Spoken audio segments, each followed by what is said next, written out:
Bon, les 6600 points semblent tenir pour le CAC 40. L'indice parisien peut-il retrouver à brève échéance ce seuil des 7000 points? On en parle avec vous, Frédéric Rollin, bonjour. Bonjour. Bon, le rallye il a déjà bien commencé, on l'a largement commenté ici et ailleurs aussi. 15% depuis les points bas, 800, 900 points one way. Je sais que vous êtes sceptique, mais l'objectif c'était de se dire, tiens, qu'est-ce qu'il faudrait, quel alignement des planètes il faudrait pour que le CAC 40 retourne à 7000 points? Même si vous n'y croyez pas trop. Alors, c'est vrai que je pense qu'un point quand même qui est assez positif aujourd'hui, c'est qu'on a eu des chiffres d'inflation aux États-Unis qui ont été plutôt bons, après une série de chiffres. Enfin, moins mauvais. Oui, ça s'améliore, mais ça a été même l'amélioration a été un peu meilleure qu'il n'était anticipé. C'est-à-dire que bon, ça avait été. On est toujours à 7,7%. Ouais, on doit être à 2. Voilà, mais l'inflation cœur. Elle était à 6,6, on l'attendait à 6,5, elle est tombée à 6,3, c'est mieux quand même. Et donc, voilà, la Banque centrale américaine va continuer de monter ses taux, c'est très probable, mais on se dit voilà, qu'une politique à la Volcker, voilà, cette espèce de croque-mitaine des marchés financiers où d'un seul coup il avait monté brutalement ses taux, ça n'arrivera pas. Ça n'arrivera pas, donc finalement, voilà, une hausse des taux qui pourrait permettre un atterrissage en douceur, et puis surtout une stabilisation des multiples de valorisation, parce que ça a fortement pesé sur les multiples de valorisation. Oui, même la Fed a une influence sur les actions européennes. Voilà, les multiples de valorisation du CAC 40 sont encore sur des niveaux plutôt faibles. On est quoi? On est sur quoi? 12, 13 sur du... Ah non, enfin, ça dépend. Si on prend en compte l'anticipation des futurs résultats, on est plutôt sur des niveaux de 11. Ouais. Donc, oui, sauf qu'il ne faut pas se tromper sur les futurs résultats. D'ailleurs.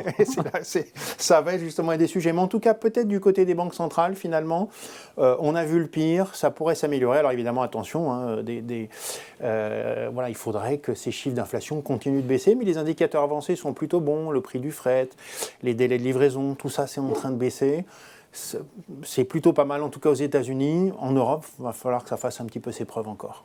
Bon, donc des banques centrales qui feront un peu moins peur dans le futur, des statistiques économiques qui sont pour l'instant pas dramatiques. Les enquêtes d'opinion ne sont pas bonnes, mais les statistiques en dur tiennent relativement. Ça freine, ça ralentit, mais il n'y a rien de dramatique. Donc ça pointe vers un ralentissement partout, que ce soit les enquêtes ou que ce soit les données réelles, mais les enquêtes sont vraiment très très mauvaises. La confiance des consommateurs au plus bas, et on s'aperçoit que la consommation finalement tient pas si mal. Elle ralentit, c'est vrai, mais elle tient pas si mal. Alors pourquoi est-ce qu'il y a une telle différence, hein? Si on regarde les enquêtes, on se dit voilà, on part en récession, et puis vraiment une récession. C'est ce que nous disent les enquêtes. Voilà, assez solide, ça va faire mal.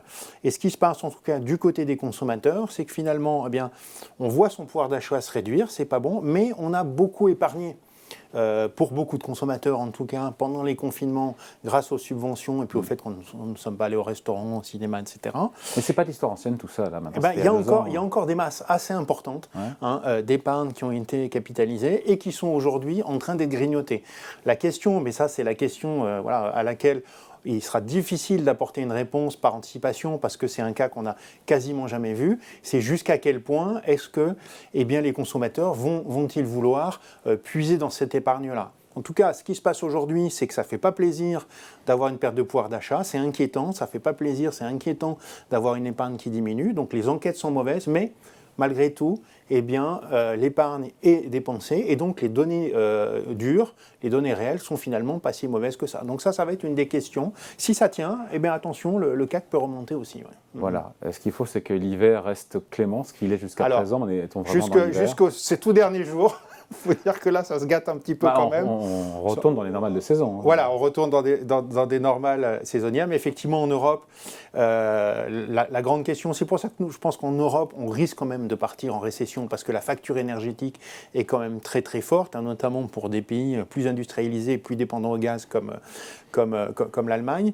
Donc, mais là-dessus, on peut dire qu'on a eu quand même récemment des bonnes surprises puisque les prix du gaz ont fortement baissé. Donc, si la météo est clémente, finalement, c'est pour une fois on n'a pas la main là-dessus. un point assez important. Mais il ne faut pas trop rêver non plus parce que à l'hiver, c'est la palissade, mais à l'hiver 2022, un jour succédera à l'hiver 2023. Et on n'est pas du tout sûr qu'à ce moment-là, la Russie aura repris ses exportations. Donc attention quand même, les actions nous ont permis de remplir nos cuves et d'avoir encore une fois une des cuves remplies à quasiment 100%. Voilà, alors aujourd'hui on a les gaz. cuves remplies à 100% aussi grâce à des importations qu'on a un petit peu partout, mais voilà, le conflit est peut-être là pour durer, tous les hivers ne seront pas cléments, donc attention, l'investissement en action c'est un investissement de long terme qui comprend plusieurs hivers à venir. Voilà, et donc pour que le CAC 40 aille à 7000 points, on reboucle avec l'idée que les résultats, il faut qu'ils ne soient pas dégueulasses et qu'ils continuent à tenir bon à la fin, dans les prochains trimestres. Si les statistiques tiennent le choc, si effectivement on a des hausses de salaire qui sont plutôt raisonnables, inférieures à l'inflation, donc un maintien des marges des entreprises, ça peut tenir. Alors, ce n'est pas exactement notre avis. Ça fait beaucoup de si dans ce qu'on a dit là, mais voilà les conditions pour que le CAC 40 poursuive sa remontée. Ça fait beaucoup de si, mais pas des si non plus qui sont extrêmement improbables. Finalement, c'est un scénario relativement possible, il faut bien noter. Hein. Nous, on est plutôt de l'autre côté, mais il faut bien noter que jusque-là, les résultats des entreprises. Nous, on est un petit peu plus inquiet de l'économie, un peu plus inquiet des profits, où on se dit, attention quand même, on commence à avoir une baisse de la demande, donc la capacité des entreprises à répercuter leur hausse de coûts sur les prix va diminuer, donc cette baisse des prix, cette baisse de l'inflation va, réduire les marges des entreprises parce que les salariés, eux, vont continuer de demander des salaires en fonction de l'inflation de l'année dernière. Donc attention quand même à cet effet-là. Le ralentissement quand même, et voire une récession, ça risque de s'accompagner par des baisses de profits. Donc voilà, mais on en débat en interne de façon très vive entre nous. Allez, point de vue signé Frédéric Rollin pour Pictet Asset Management. Merci. Salut. Merci.